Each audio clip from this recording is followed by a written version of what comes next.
sebelum berziarah, ada beberapa hal yang ingin saya tanyakan kepada Bapak tentang Eyang Suro dan makam beliau ini. Ya, mungkin bisa Bapak ceritakan sedikit tentang kondisi Eyang Suro sebelum beliau meninggal, Bapak. Monggo. Sebelumnya saya mohon izin, Pak Asmadi, Pak Ciko. Assalamualaikum warahmatullahi wabarakatuh. Waalaikumsalam warahmatullahi wabarakatuh. Bismillahirrahmanirrahim. Alhamdulillahirrahmanirrahim. Waladina asta'inu ala umri dinawatin.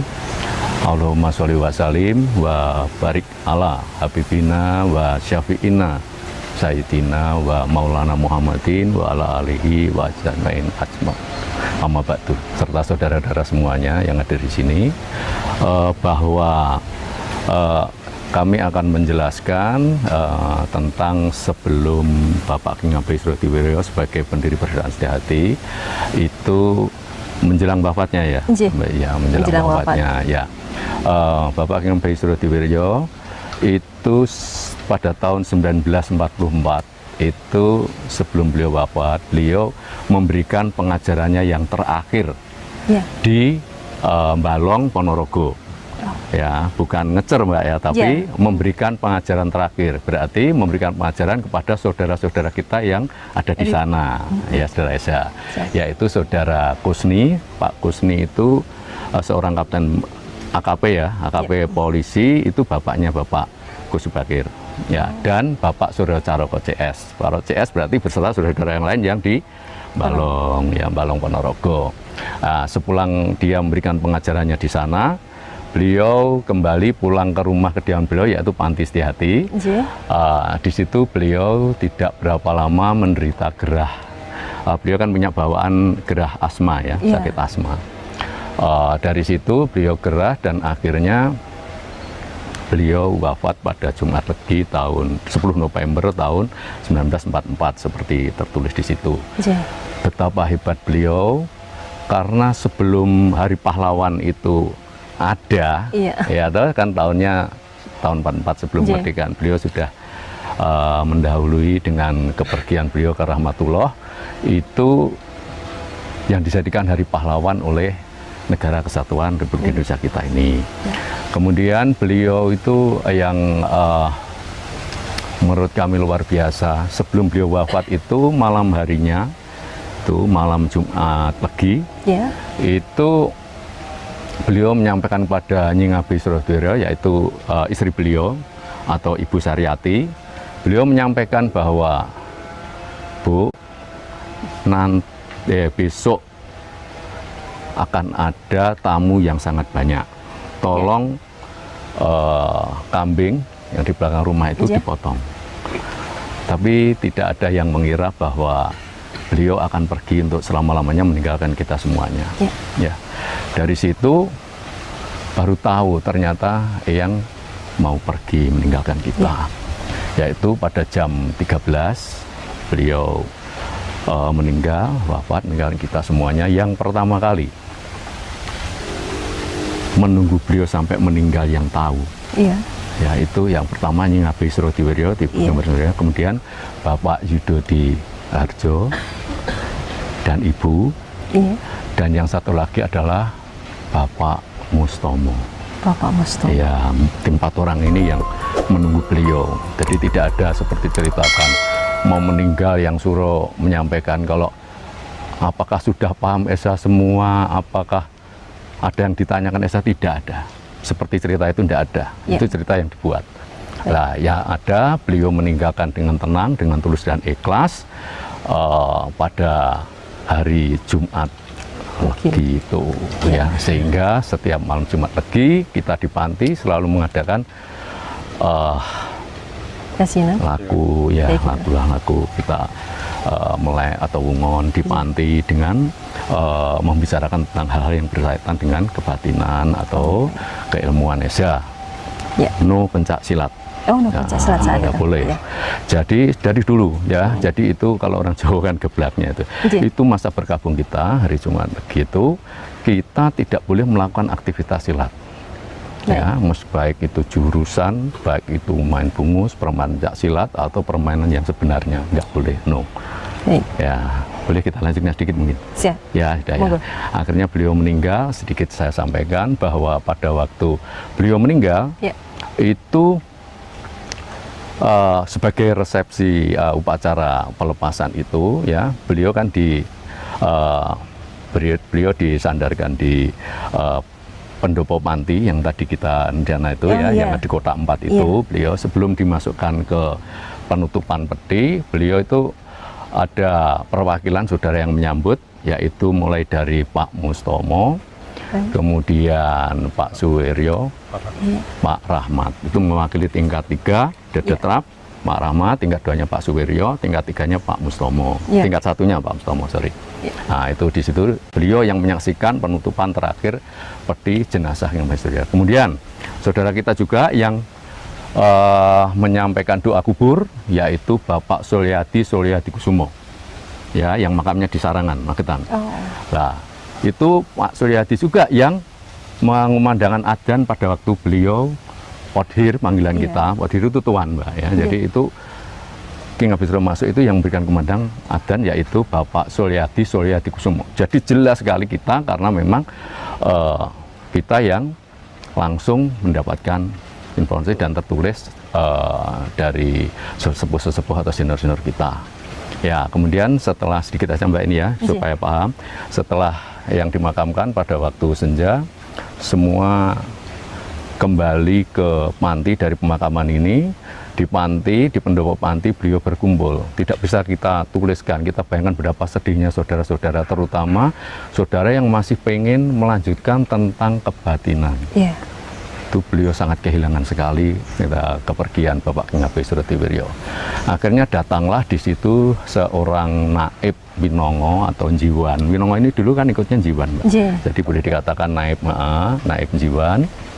Itu minta izin kepada saudara-saudara bahwa pada waktu King Abisro Diwiryo itu masih sugeng, beliau pernah berpesan pada seorang naib itu bahwasanya nanti setelah pemakaman mohon dibacakan surat Lailatul Qadar di pendopo panti ini, yaitu Penurnya Wahyu Ilahi itu di situ. Nah, akhirnya setelah beliau minta izin disambut oleh saudara-saudara di sana. Monggo silakan, diperbolehkan dengan senang hati. Akhirnya dibacakanlah itu dengan hikmat, ya, dengan hikmat didengarkan sampai akhirnya selesai. Saya kira itu. Jadi pesan dari yang Suro sendiri untuk membacakan surat Lailatul Qadar itu di pendopo itu sendiri, itu di panti itu. Jadi itu Penurnya Wahyu Ilahi itu ada di mana-mana ya, di panti itu sendiri. Makanya segala pelaksanaan proses masuk pengecoran kenaikan tingkat semuanya harus sentra di situ. Karena itu weling dari itu. Ada beberapa pesan juga yang nanti mungkin ada pertanyaan berikutnya atau langsung jangan pesan-pesan beliau. Pesan-pesan beliau. Ya, pesan beliau sebelum meninggal. Beliau itu kan sifat yang paling menonjol itu beliau itu adalah rasa cinta kasih, Mbak. Kepada sesama manusia, bukan cinta kasih kepada saudara yang kecerdasan, tidak, tapi kepada manusia secara umum. Terlebih, ada kata-kata terlebih, underline ya, kepada putra-putra beliau yang terkandung, yang terikat dalam persaudaraan setia hati. Itu kan putra-putra beliau, dianggapnya putra beliau. Ya, itu luar biasa kasih sayangnya. Ya, nampak sekali sifat itu menonjol jauh, bahkan jauh sebelum beliau itu meninggal. Itu beliau berpesan yang pertama bahwa kita ini harus selalu, saudara Esa, yang dimaksud ini saudara Esa yang dari panti loh Mbak ya, bukan yang di luar, Anda ngomongin di luar. Pesan beliau itu kepada saudara-saudara kita yang di panti itu, yang pertama kita harus selalu berpegang teguh pada sumpah dan janji kita yang ada, sumpah kita itu ya, yang tidak sama dengan yang lainnya. Sumpah itu kita berpegang itu, dan masing-masing juga harus berpegang pada ajaran. Ada sumpah, ada ajaran. Ya, itu secara individual. Kemudian yang kedua itu bahwa kita itu harus hidup rukun dengan saudara-saudara setia hati yang dalam lingkupnya King Abisro Diwiryo itu. Karena oleh beliau, kalau kita itu hidup rukun, Esa akan kuat. Demikian juga masing-masing pribadi juga akan menjadi kuat. Itu ya pesan beliau. Kemudian bahwa beliau menyerahkan sebelum meninggal panti dan pekarangan, panti atau kediaman dan pekarangan itu untuk kegiatan persaudaraan setia hati kita ini, ya, termasuk makam perawatan.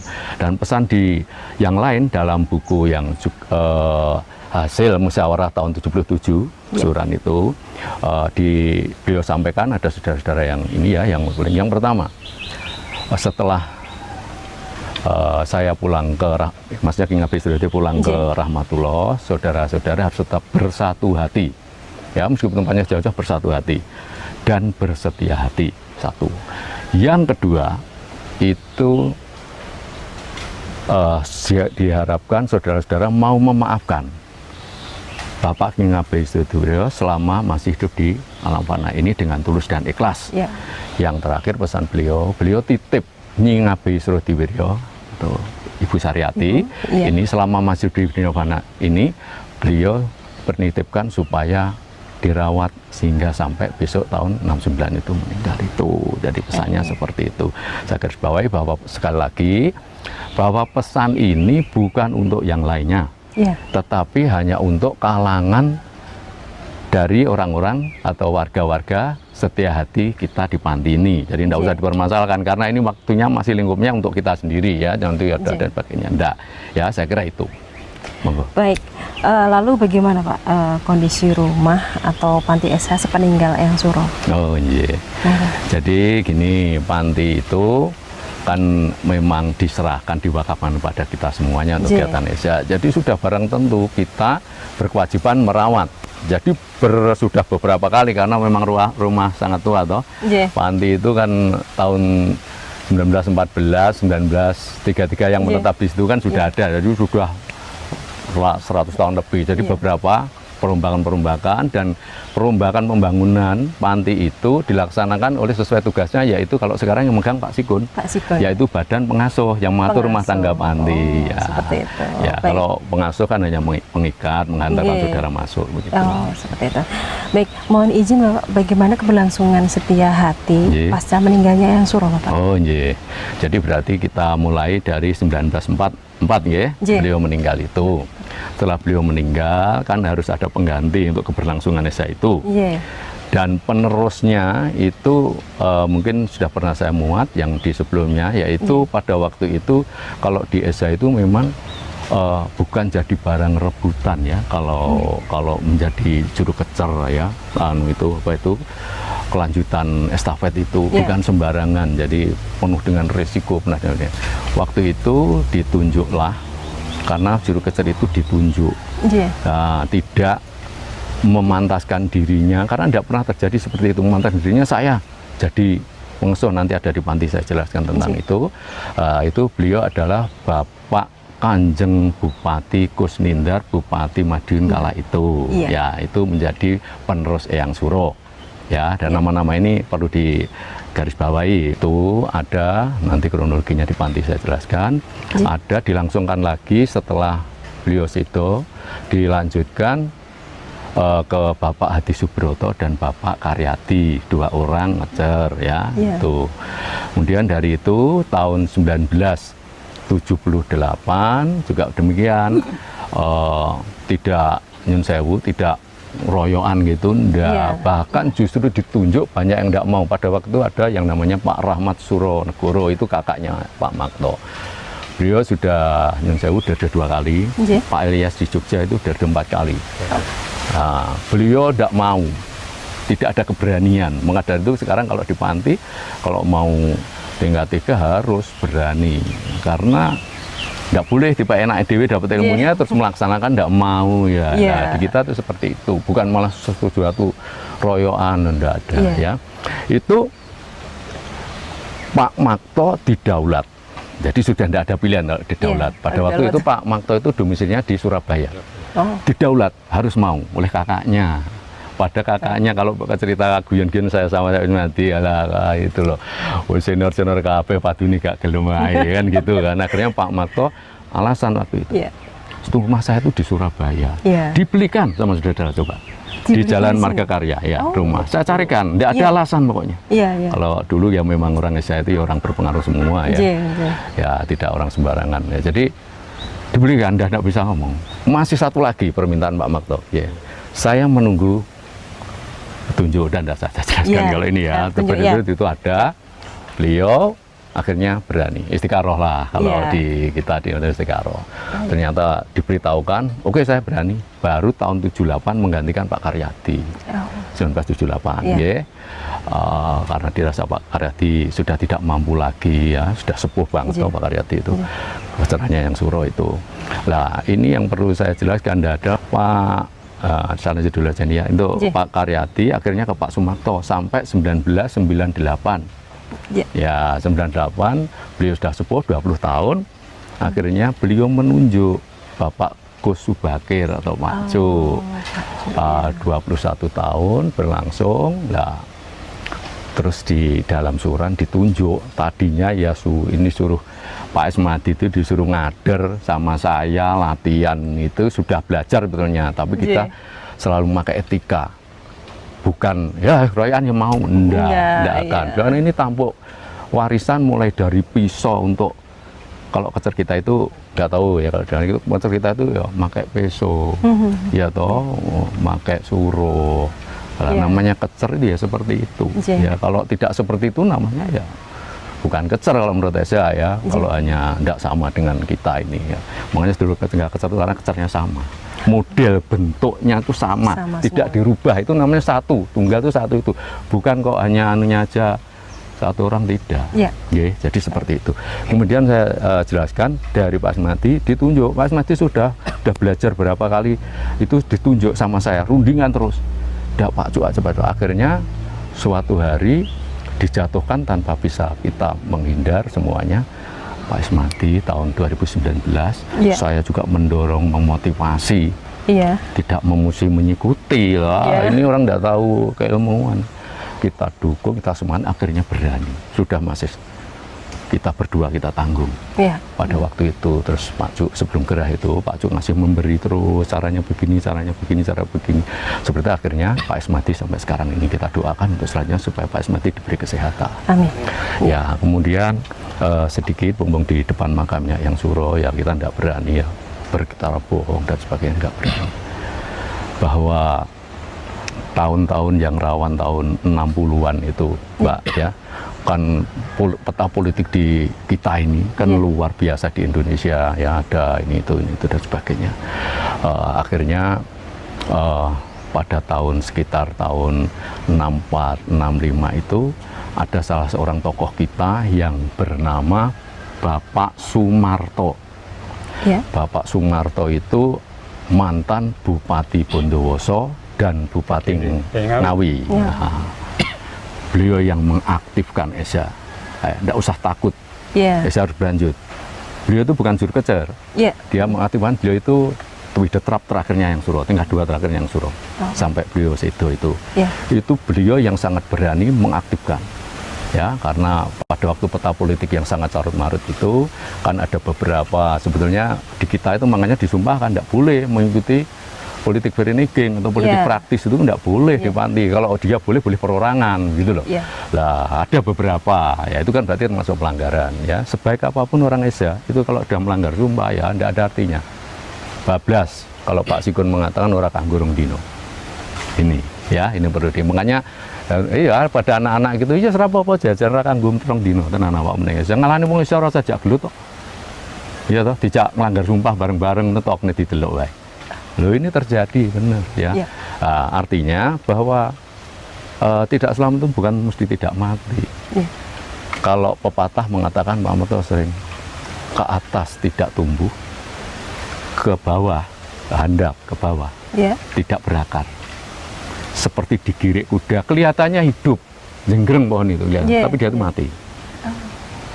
Ayo seliwung seperti itu ya, kosong.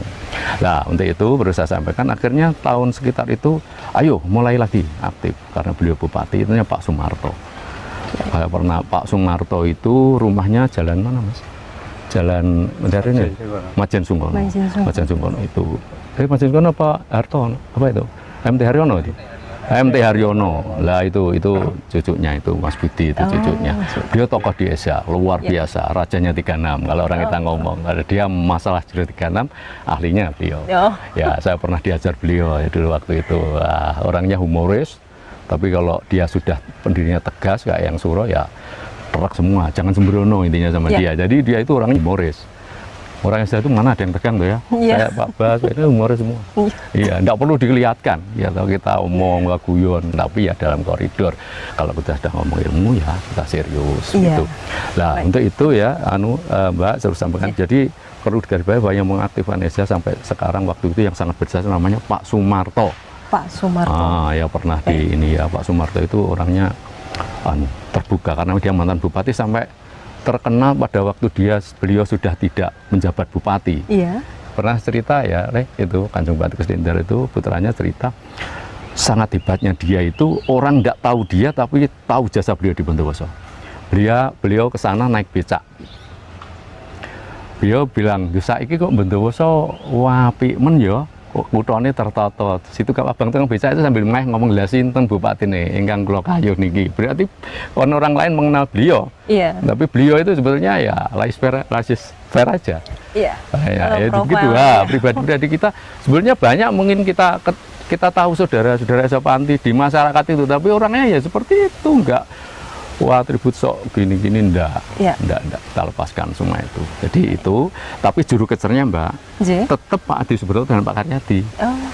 Pak Sumarto itu hanya mengaktifkan lagi supaya Kendel berani lagi latihan, mensupport supaya berani mengadakannya lagi ya, itu Pak Sumarto. Seperti itu. Monggo. Baik, kita kembali lagi ke pembahasan makam. Apakah ada makam saudara SH yang lain di tempat pemakaman ini Bapak? Ya, boleh tahu. Ya, jajab ya. Jadi ada makam beliau yang kita kenal, mungkin nanti video disut ya, itu yang sebelah jenengan ini. Lah ini adalah makam Bapak Apu Suryawinata, karena beliau orang Sunda, ya. Beliau itu orang Banten, ya. Cucunya Sultan Safiuddin dari Kesultanan Banten, orang yang sangat luar biasa. Ini orang kedua di ESA setelah Ki Ngabei Surodiwiryo, tidak ada nama lain. Beliau domisili di Surabaya dan beliau merupakan angkatan kecer pertamanya Ki Ngabei Surodiwiryo. Hanya 8 orang. Oh, 8 orang ya, 8 orang. Tapi ya dua kita itu sekali kecer 2 ya, enggak umbiuan enggak boleh ya. Itu beliau yang termasuk yang pertama ya. Itu pertama angkatan itu ya Pak Noto itu adiknya yang Suro, atas Gunari itu, dan Pak yang Suryapo yang perlu mencoba itu orangnya tidak percayaan karena beliau memang jawara bener dari sana, mencoba yang sampai berkali-kali yang akhirnya kalah, tunduk, sudah masuk masih mencoba lagi. Tidak percaya karena yang nanti saya jelaskan di Panti ringkih orangnya, bukan gede dur kayak Mas Ferry, bukan kewecil gitu orangnya. Jadi kewecil. Kalau sama Mas Ferry menang nggak ada orang lawannya segini mau menang dari mana, itu ya wajar. Yang besar menang sama kecil wajar. Tapi Eza kecil itu tidak kurang bahan, tidak kurang akal, besar juga tidak lebih, oraturah. Itu orang Eza. Jadi kuncinya bukan besar dan kecil. Ya, yang Suro kecil ringkih bisa mengalahkan yang Apu itu selang tinggi besar. Ya, bahasanya tuh selang itu sport, bukan kurang. Kalau Mas Ferry ini kurang kurang spek. Jadi orangnya tinggi kayak Belanda. Tidak ada apa-apanya sama yang. Ya, saya kira itu. Baik, beberapa waktu belakangan ini saya sempat mendengar tentang penutupan makam Eyang Suro. Kalau boleh dijelaskan Bapak, apa yang membuat Panti Setia Hati memutuskan untuk melakukan penutupan makam ini? Ya, sebetulnya kata-katanya agak dihaluskan, diberikan ya. Penutupan maksudnya bukan kok penutupan ya. Jadi begini, bahwa makam ini kan kita diamanai bahwa makam ini harus dijaga dan dirawat. Jadi tidak boleh makam ini rusak, ya, tidak boleh makam ini jadi salah arti. Nah, kan begitu, ya. Jangan kasihan, beliau itu sudah memperjuangkan adanya istilah Tesa, tapi difitnah sana sini, kan kasihan, ya. Cerita atau sesuatu yang baik, tapi kalau bohong itu kan tidak boleh, tidak boleh, menyakitkan nggak apa-apa, tapi jujur. Nah, jadi tidak boleh kalau yang diceritakan yang aneh-aneh, tidak sesuai. Kemudian di dalamnya itu dipakai kegiatan. Yang pertama, itu dulu pernah ya ada orang stres masuk merusak makam pada waktu buka itu, sampai sepedanya oleh warga dibawa ke panti. Ternyata putranya seorang tentara, ini Iya. memang dia sakit jiwa, Mbak. Sakit jiwa, Ya, iya. jadi itu satu. Nah, ini kita jadi kita tersimak. Oh, ternyata kalau yang masuk itu orang tidak benar, merusak. Nggih. Kita juga yang tanggung jawab. Kenyataan Iya. warga sini dibawa juga ke panti karena Iya. tahu yang itu ya yang punya panti. Yang kedua, kan nggak benar, Mbak, kalau misalnya makam dipakai pencak silat misalnya. Sudah bukan rahasia umum, jangan klik, tahu-tahu di sini. Sebenarnya kita tuh bebas, yang itu miliknya seluruh Semua. masyarakat. Ya. Nah, tapi kalau terus dipakai di makam, tahu-tahu seolah-olah kita aja tidak berani kok. Dia malah ada seseorang yang berani di situ, walah sudah bukaan gerakannya bukan gerakan Neza, ya kan repot tuh kita itu. Iya. Ya, boleh pakai nama-nama itu ya yang tanggung jawab, tapi jangan pamer-pamer, tidak sama kenyataannya, mau ngaku-ngaku dari yang suruh itu yang benar-benar. Silahkan kalau ngaku ada yang sama. Banyak anggota kita dari mana kenyataan katanya sama, suruh tidak bisa kok. Boleh dipraktekkan. Ya. Jadi itu bukan kita ngomong, kenyataan nggak sama, ngomong sama itu kalau sama ya saya lihat aja, ayo terus gerak sama saudara-saudara pelatih-pelatih yang senior. Wah, nggak sama-sama sekali malahan gitu loh. Nggih. Dikatakan sama ya itu. Ini kemudian yang berikutnya yang ketiga ya disalahgunakan itu, yang ketiga itu tetap kita pada amanah. Bahwasanya saya mengatakan tidak ditutup supaya tidak liar. Maksudnya bagaimana, Pak? Nah, Supaya maksudnya begini, tidak liar? harus ada izin. Oh, Boleh seperti kok, itu, ya. ada kok contohnya dari mana kemarin tuh ya, dari Tunas Muda tahun berapa itu bawa surat resmi ya kita Ya. bukakan kok. Berarti Harus dibuka izin. untuk umum ya, Bapak ya? Ya, jadi kalau instansi, Mbak, Nggih. atau perguruan, Nggih. silakan bawa surat Ya.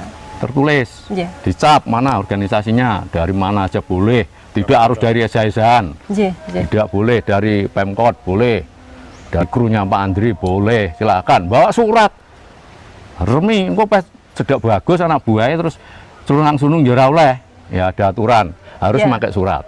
Siap. Serahkan kemudian kepada ada yang ngurus yaitu Pak Muharto Badan Pertimbangan ya, rumahnya di sebelah rel itu, sebelah baratnya rel. Boleh. Dan yang penting itu sebetulnya kalau kan tidak perlu masuk kok, Mbak. Ya. Berdoa dari luar itu kan dekat sekali jaraknya. Boleh Iya, dekat berdoa di sekali. luar gitu supaya tidak merusak. Tapi apabila tamu-tamu penting dan pengen sekali ya monggo silahkan ya, kalau nanti jumlahnya berapa sudah ada aturannya lah. Sana ya Iya. izin, tanda tangani ya silahkan. Saya kira itu, jadi tidak kok ditutup, berarti memang digembok supaya merawat seperti tadi, Iya. supaya tidak disalahgunakan ya. Ya, waduh, pakai aneh-aneh gitu, Mbak. Sampai pinggir-pinggir itu yang kita belum bisa benahi itu banyak rusak, dinci, dicolot. Itu tadinya itu kita coba ya lesiswer ini, terus pembangunan itu kan berlangsung terus. Iya. Begitu kita senior-senior yang dari luar daerah, dari Banyakar habis gitu, lainnya langsung kecolotan gitu. Apa kan ya enggak boleh, ngomong aja boleh, kenapa harus begitu? Nggak usah malu-malu, ke panti itu nggak usah malu-malu, datang aja, Pak begini boleh. Nah, kalau izin nggak mau tapi terus colotan kan Ya. ya nggak bener kan gitu, itu nggak Jadi usah. dibuka untuk umum tapi harus Harus izin seizin peraturan. terlebih dahulu. Nggih. Baik.